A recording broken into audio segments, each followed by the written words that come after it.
여러분들을 주님의 이름으로 축복합니다. 하나님께서 저와 여러분들을 사랑하는 줄 믿습니다. 특별히 오늘 또 기도 중에도 말씀 나왔지만 하나님은 예배하는 자를 찾는데 예배에 참여한 저와 여러분들 하나님께서 주목하고 계시는 줄 믿습니다.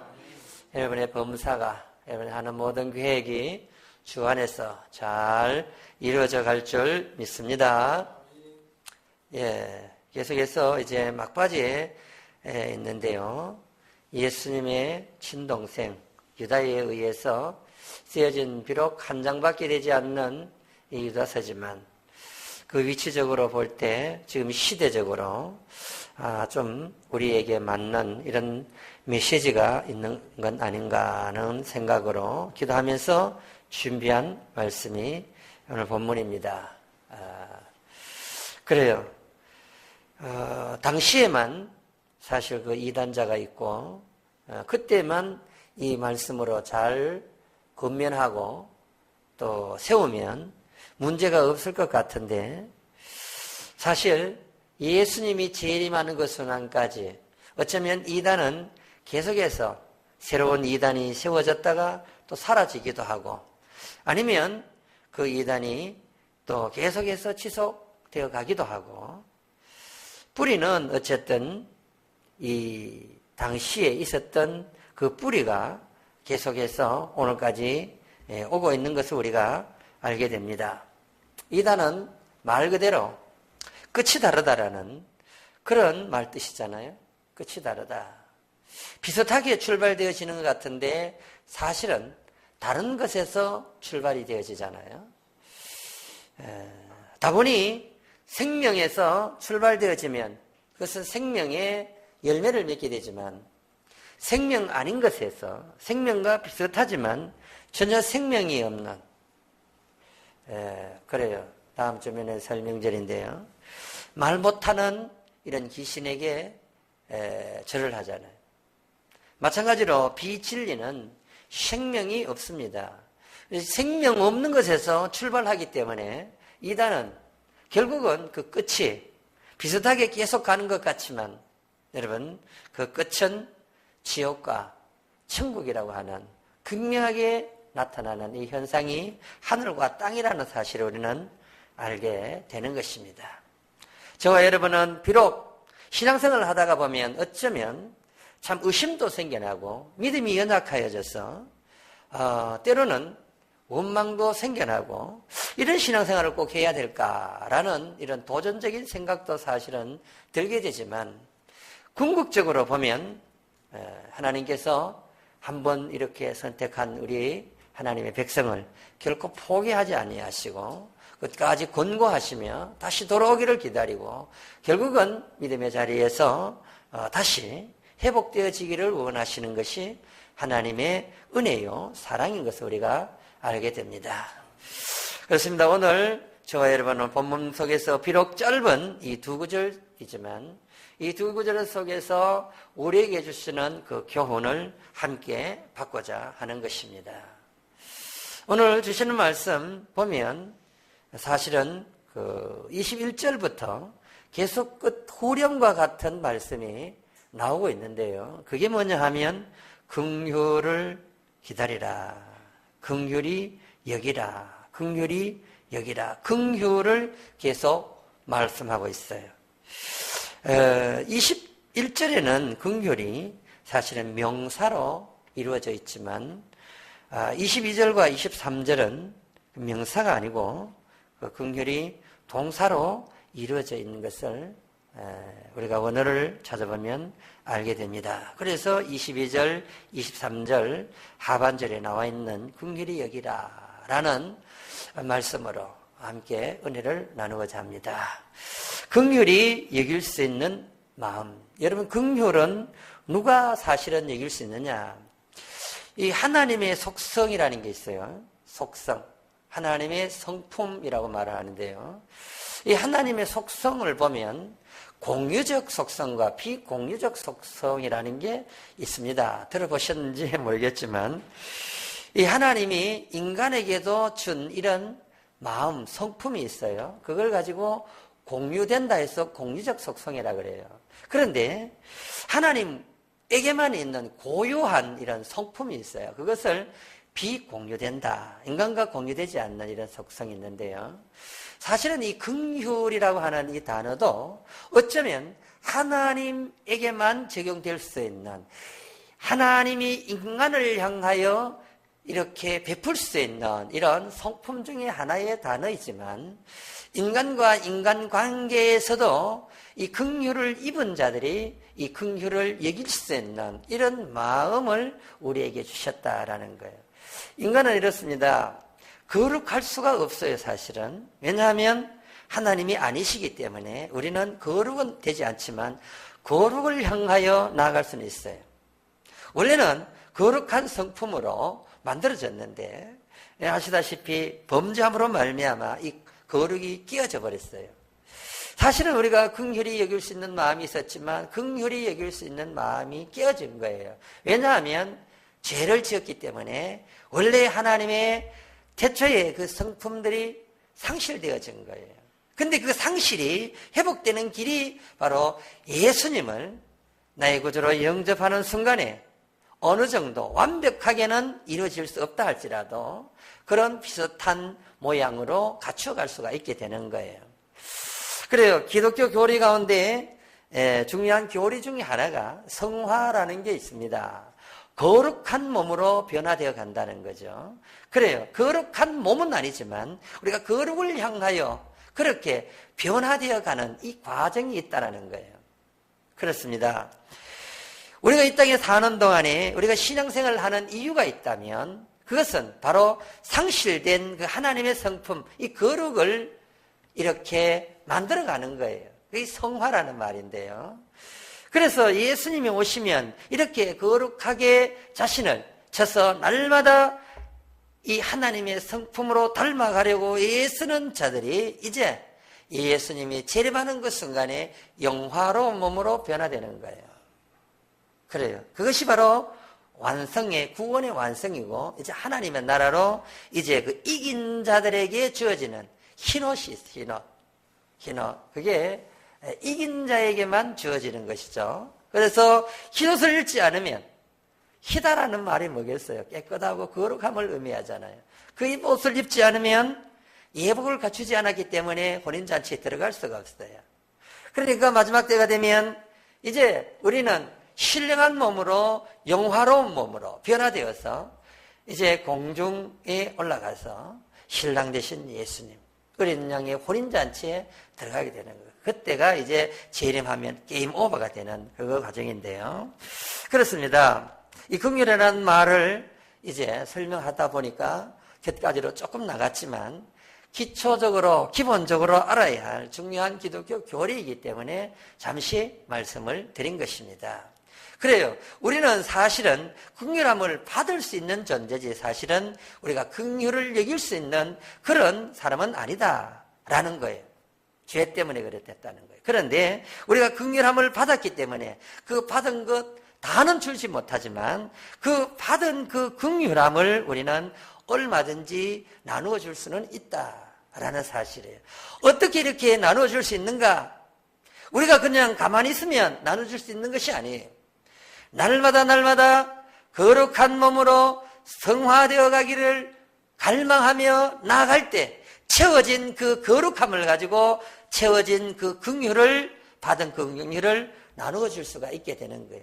우리가 받지 못하고 우리가 채워지지 못하면 여러분 말은 긍휼히 여기라고 했기 때문에 긍휼히 여기기는 여겨야 되겠는데 긍휼히 여길 수 있는 능력이나 힘이 저희들에게는 없다라는 사실이에요. 그래서 오늘도 말씀 앞에 우리가 나왔던 이유가 있다면 말씀대로 살려고 애쓰는 그 과정을 통하여 우리의 몸이 거룩한 몸으로 성화되어 갔을 때 그 성화되어진 그 채워진 어느 정도의 이 능력을 가지고 우리가 할 수가 있게 된다 그 말입니다. 여기 긍휼히 여기라 이 말은요 현재 능동태로 되어져 있어요. 이 명령은 계속 이루어져 가야 된다는 거예요. 우리 스스로 우리가 판단해서 이 긍휼함을 받았기 때문에 긍휼을 여겨야 된다라는 거예요. 누구를 향하여 그러면 긍휼을 여겨야 될 것인가? 오늘 본문에 보면 한 3가지로 이야기를 하고 있어요. 오늘 본문 속에서. 누구를 향하여 우리가 이런 긍휼을 여겨야 될 것인가? 긍휼이 무엇이냐는 거예요. 긍휼은 불쌍히 여기는 마음이잖아요. 그러면 우리 자체가 불쌍한데 사실은 우리 자체가 불쌍한 거예요. 왜 그래요? 하나님의 죄 때문에 형상을 잃어버렸어요. 그런데 예수님을 믿음으로 말미암아 이제는 어렵다라고 인침을 받았기 때문에 이제는 날마다 하나님 앞에 나옴으로 인하여 하나님과의 어그러진 관계가 회복됨으로 인하여 그때부터 성화되어 가기 시작하는 거예요. 성화되어진 부분만 가지고 우리가 할 수 있다는 거예요.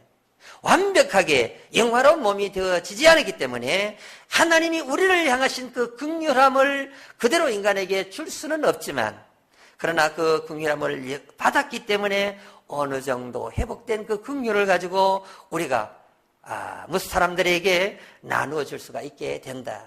여러분, 신앙이 성장되지 않는 어린아이에게 뭘 하라 그러면 무슨 일을 하겠어요? 못하는 거 당연한 거죠.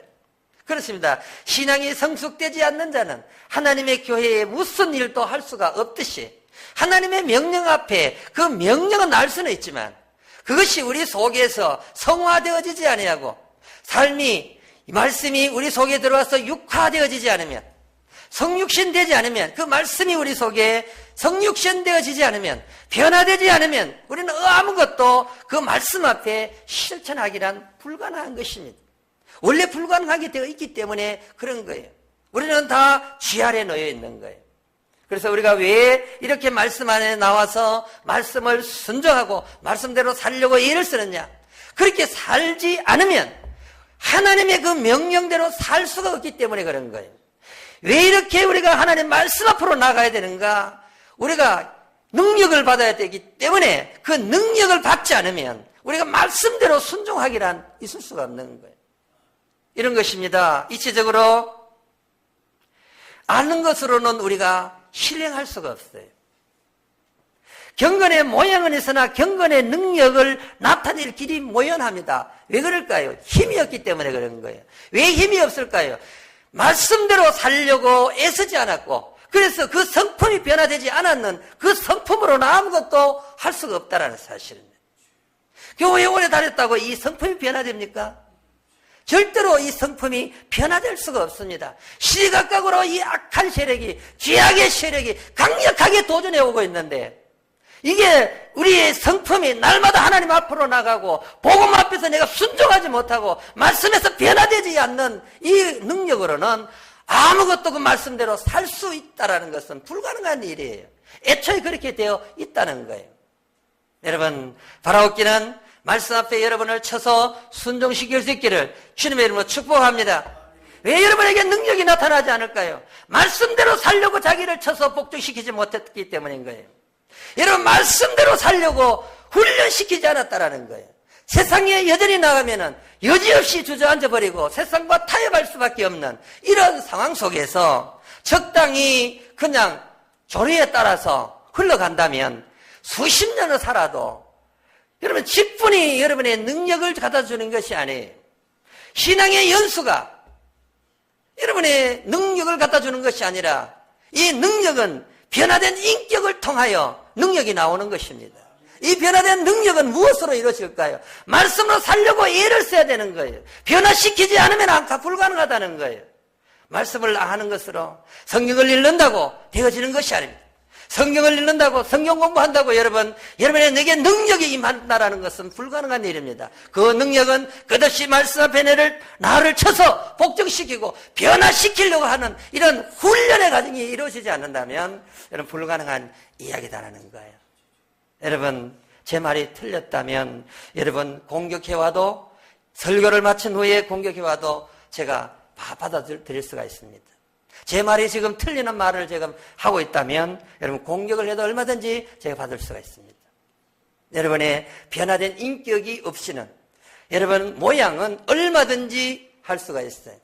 우리의 겉모양은 얼마든지 우리가 속일 수가 있습니다. 그러나 그 중심은 누가 보고 계시는가? 전능하신 하나님이 보고 계신다는 사실이에요. 여러분이 너무나 잘 아는 거예요. 내가 변화된 인격체인가? 말씀은 이렇게 하고 있는데 내가 변화되려고 애를 쓰고 있는가?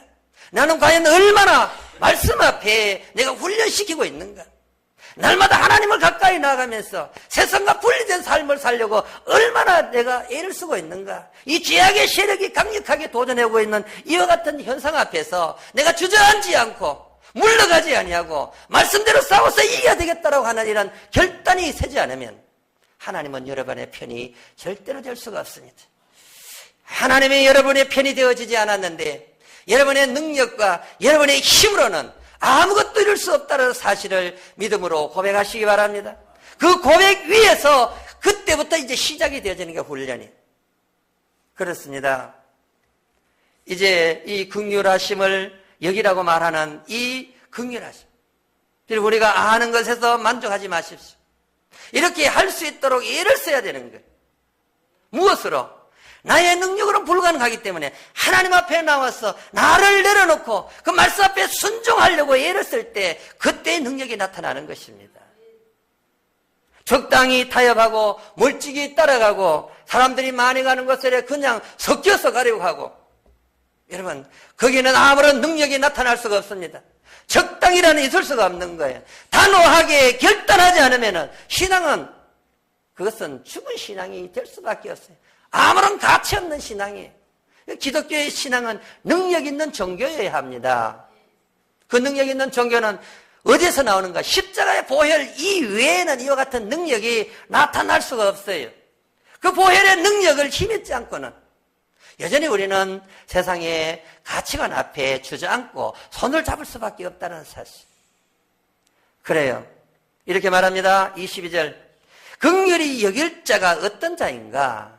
22절 보면 어떤 의심하는 자들을 긍휼히 여기라. 이렇게 말합니다. 어떤 의심하는 자들. 왜 의심하게 되었는가 하는 그 동기를 우리가 배경을 보면 이렇습니다. 거짓 교사들, 잘못된 가르침. 여러분 오늘 꼭 나타나는 이단만이 이단일까요? 성령의 체험도 없이 믿음에 대한 확신도 없이 구원에 대한 확고한 이런 것도 없는 자가 그냥 공부했다고 목사 되었다. 그런 자에게 배움이 있다면 그것도 가짜입니다. 구원의 확신이 없어요. 무슨 동기가 딱 생겨버리면 무슨 일이 딱 주어지면은 여지없이 사람들 찾는다. 그거는 믿음이 아닙니다. 어떤 위기가 왔을 때 주님을 찾을 때 그게 진짜의 믿음이에요.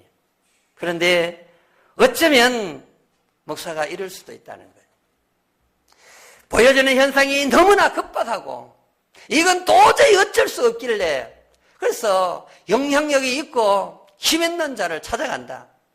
목사도 그럴 수 있습니다. 그런데 그 목사 가짜입니다, 여러분. 선한 목자와 여러분 사꾼의 차이를 아십니까? 처음에는 다 비슷한 것 같습니다. 선한 목자는 양을 위해서 목숨을 겁니다. 자기 양이기 때문에 그런 거예요. 사꾼은 위기가 오면 도망갑니다. 자기 양이 아니기 때문에. 그래요. 의심하는 자들을 긍휼히 여기라. 분명히 교회 안에도 이런 자들이 있다는 거예요. 거짓 가르침 앞에서 진짜 진리를 깨닫지 못하는 자들. 그래서 말씀 앞에 의심하는 자들. 알지 못해서 그렇다는 거예요. 이거는 지도자를 향해서 말하는 게 아니라 거짓 교훈에 젖어 있는 자들을 말하는 거예요. 여러분, 달콤한 말씀에 귀를 기울이고 있습니까? 그냥 세상의 삶을 살아도 전혀 책망이 없는 이런 설교를 듣고 있습니까? 죄를 먹고 마셔도 전혀 브레이크를 걸지 않는 목사의 말을 듣고 있습니까? 혹시? 그건 가짜입니다. 죄에 대해 강력하게 도전해야 합니다.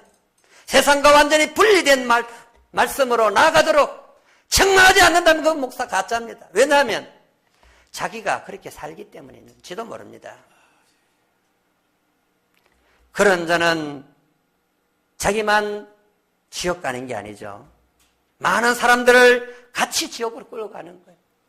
눈이 먼 자에게 따라가면 같이 구덩이에 빠진다고 예수님은 말씀하고 있습니다.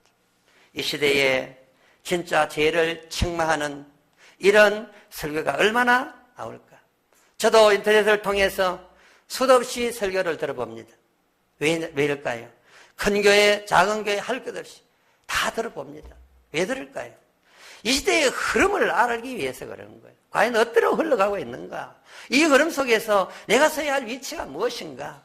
비록 작은 인원이라도 정말 진리의 말씀을 전하자. 한 영혼이라도 구원받는 길로 가게 하자. 하나님 앞에 부끄럼 없는 모습.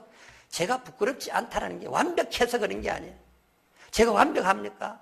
저는 너무너무 불쌍하고 부족한 종입니다. 그래서 더더욱 이런 종이기에 더 겸손하게 하나님의 말씀에 귀를 기울이려고. 그래요. 이런 자들을 긍휼히 여기라는 거예요. 긍휼히 여기라. 야, 저거는 아마 낙인을 찍고 우리가 그렇게 쉽게 할 수 있는 게 뭡니까? 한두 번 딱 경험해보고 보니까 소망이 없는구나. 아, 인간은 이거는 별볼 없네. 낙인을 찍고 포기하는 이런 게 아니라 긍휼히 여기는 게 뭐냐? 불쌍히 여기라는 거예요. 잘못 알았어. 그게 끊임없이 찾아가서 불쌍히 여기고 그들을 불쌍히 여기고 진리 안으로 들어올 수 있도록 애쓰라 이 말입니다. 여러분 주변에 이런 자들이 혹시 없습니까? 포기하지 않고 그 영혼을 불쌍히 여기고 진리 안에 들어와서 새 생명 가운데 믿음으로 세워질 수 있도록 애를 써야 하는 것. 이것이 오늘 유다서 마지막 말미에 주는 우리에게 주는 중요한 교훈인 거예요. 우리 주변에 이 시대적으로 너무나 암울합니다. 우리 교단만 해도 너무 어려운 처지에 있는 거예요. 그래요.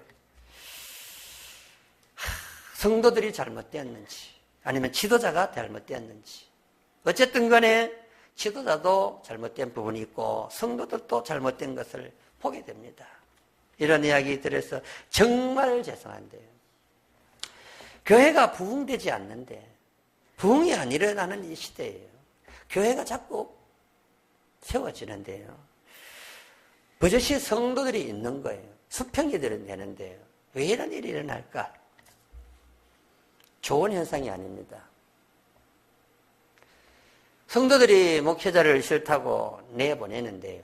목회자가 또 따르는 무리가 있잖아요. 그러면 분리돼 또 나옵니다. 좋은 목회자 따라간다고 또 따라 나옵니다. 교회가 분리됐죠. 그러면 건강하게 또 같이 성장하면 좋겠는데 그게 아니에요. 얼마 가지 못해서 또 분리됐. 내 주변에 그런 분이 이게 보여지니까 가슴이 아픈 거예요. 큰 교회인데요. 동대문호에 소속된 교회가 오랫동안 싸웠습니다. 한 5년 동안. 1000명이 넘어가던 교회가 한 500명으로 줄었어요. 결국은 분리됐어요. 한 200명이 나왔는데요. 또 분리돼가 30명을 데리고 목사가 나와 또 교회가 세워진 거예요. 참 안타까운 사실입니다. 여러분, 주 안에서 용납하고 이해하고 사랑해야 되는데 이런 사랑이 식어진 것 같아요.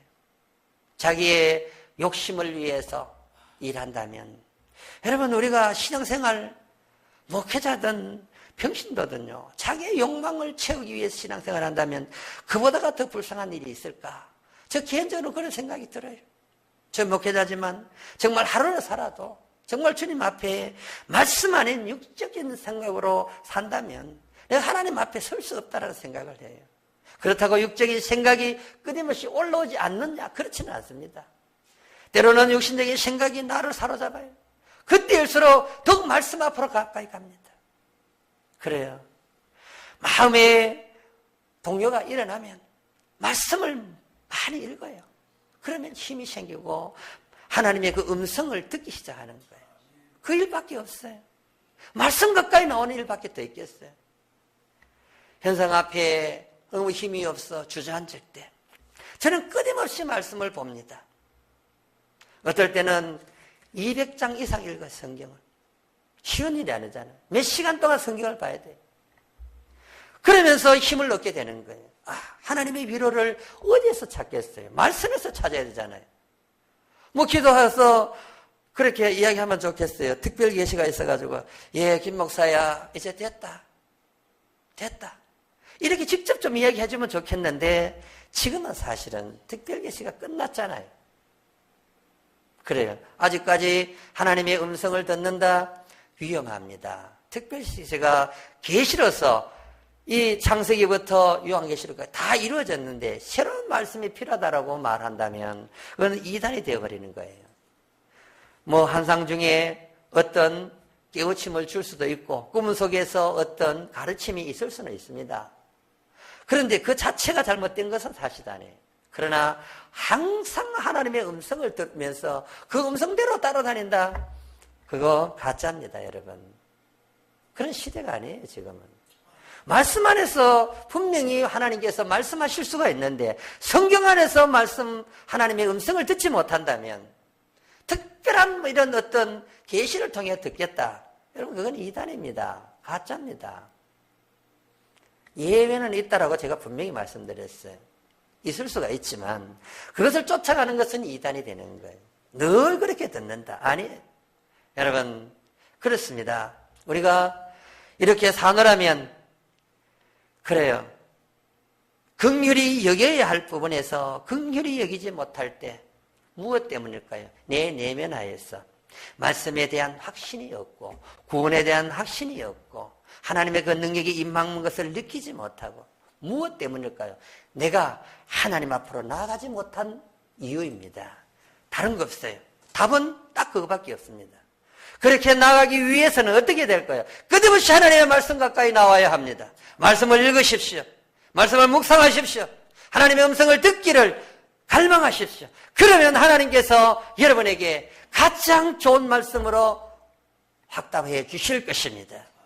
23절 이렇게 말합니다. 또 어떤 자를 불에서 끌어내어 구원하라. 그렇습니다. 우리가 긍휼히 여길 자가 누구인가? 불에 들어가서 이 불은 휘르라고 하는 단어더라고요. 휘르. 이 불은요, 마지막 심판의 불을 말하는 거예요. 여러분, 어떤 자는 이제 완전히 불 가운데로 떨어질 심판의 자리에 딱 놓여있는, 무엇 때문에요? 이단으로 갔어. 거짓 교사들에게 빠져 있었어. 거짓 교훈에 이렇게 빠져 있는.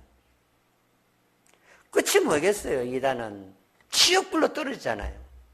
그런 자를 끌어내서 구원하라는 거예요. 이게 쉬운 일일까요?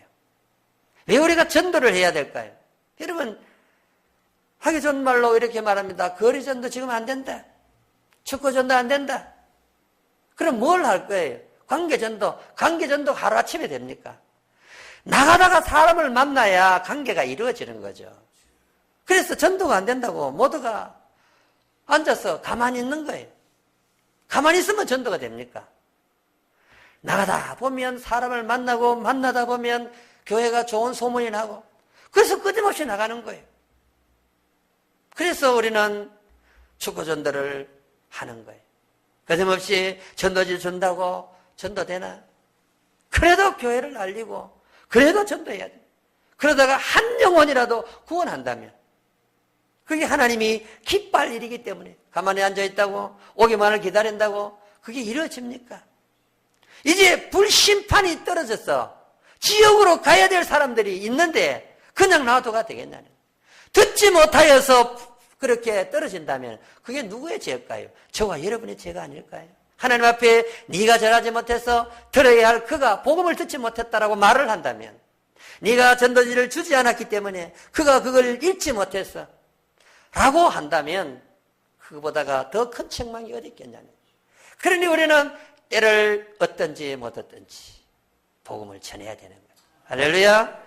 그 영혼을 구원하기 위해서 그 예비된 영혼을 만나기 위해서 1000명 전도하다가 못 만나면 10,000명 하는 거예요.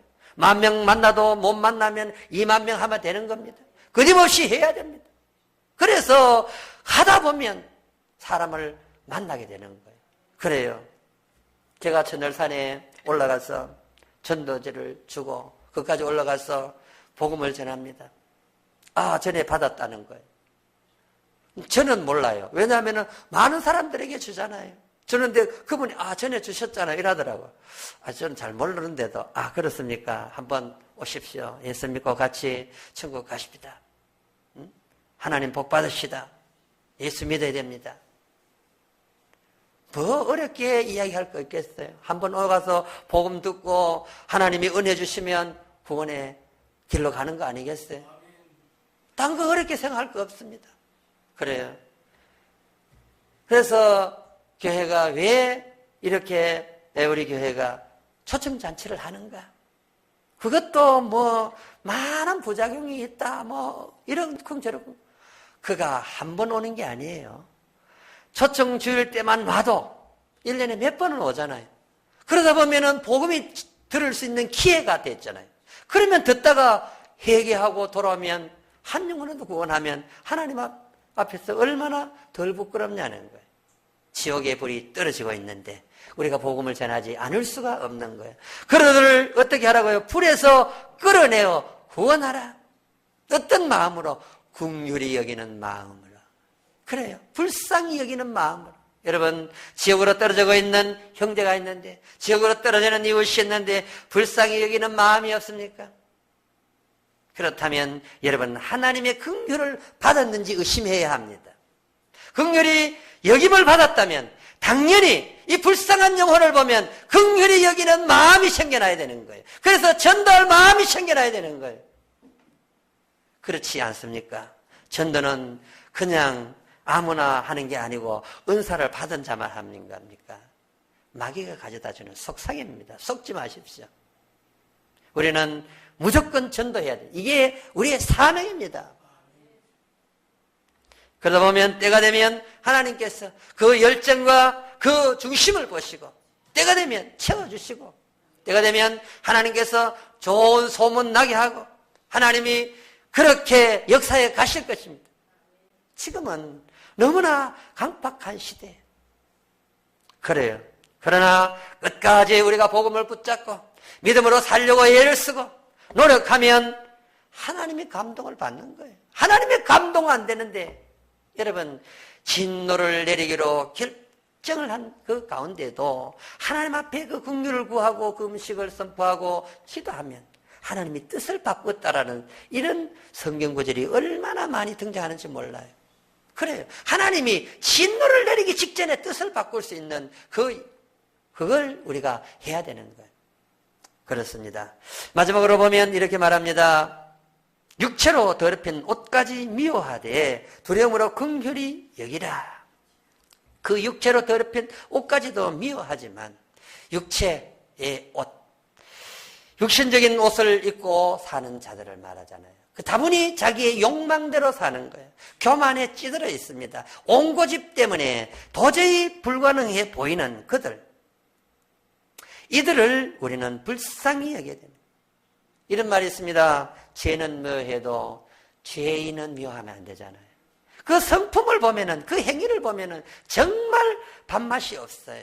그러나 그 사람을 보면은 불쌍히 여기는 마음으로 우리가 가서 무엇을 해야 되겠어요?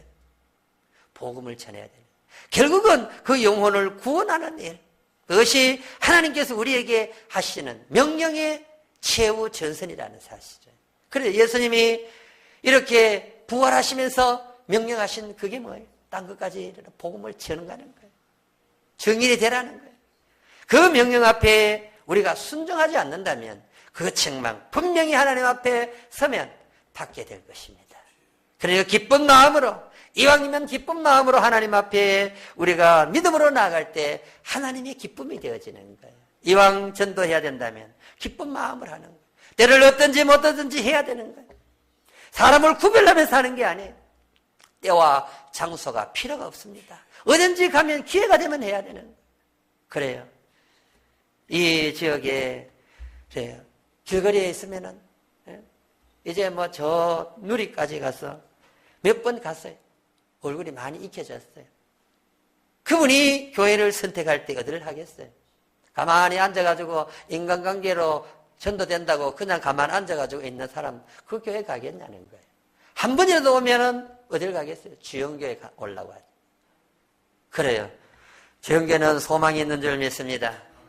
그 구원에 대한 이 열망을 가지고 그 영혼 구원에 대한 사랑하는 마음을 가지고 긍휼히 여기는 그 마음을 가지고 하나님 명령 앞에 순종하면 우리 주영교회는 반드시 소망이 있는 줄 믿습니다. 여러분 모두가 이 마지막 때에 정말 하나님의 이 말씀 앞에 이 말씀대로 살도록 애를 쓰고 노력하는 그 모습 가운데 하나님은 역사하실 줄 믿습니다.